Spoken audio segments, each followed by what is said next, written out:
Marine l'orphelin partage régulièrement sa vie professionnelle et privée sur Instagram. Des stories auxquelles ses abonnés se réagissent souvent.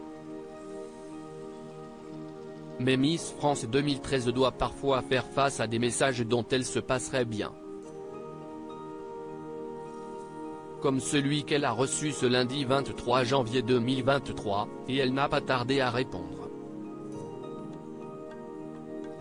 En ce début de semaine, Marine l'orphelin avait semble-t-il plusieurs projets.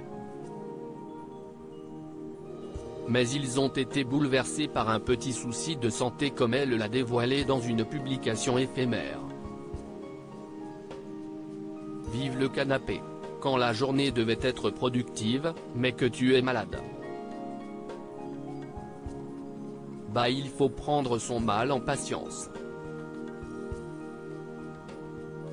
Mon conseil pour limiter les nausées, boire ou manger de manière très fractionnée, des boissons ou aliments froids, peut-on lire en légende d'un selfie sur lequel elle apparaît avec une petite mine. Très vite, des internautes ont supposé que Marine l'orphelin attendait son premier enfant avec son futur mari Christophe. Vive les joies de la grossesse, a-t-elle notamment reçu. Un commentaire accompagné d'un emoji qui fait un clin d'œil. Et il a eu le don d'agacer l'ancienne reine de beauté, qui a fait sensation lors de la dernière cérémonie Miss France. Elle a donc répondu, « Alors je sais que ce n'est pas malveillant de votre part.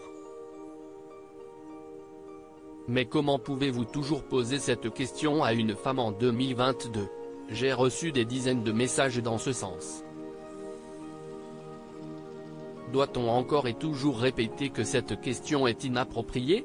Pourtant, j'en ai vu des témoignages, des coups de gueule pour dire stop.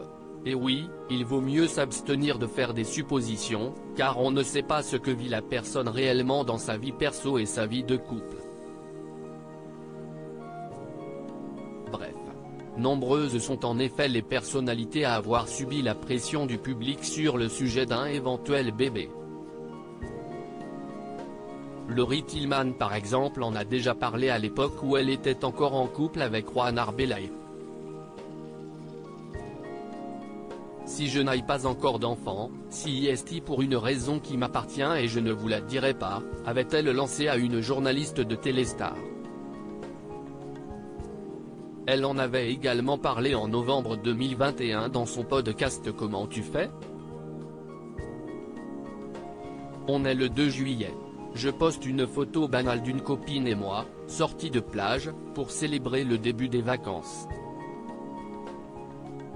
Et là, si est le drame, une déferlante de commentaires, de félicitations et d'articles annonçant ma grossesse s'abattent sur la toile. Pour la première fois de ma vie, je me sens dépossédée de mon corps, de mes ovaires, de mes règles, de mon propre cycle. De ma vie en fait, disait-elle notamment.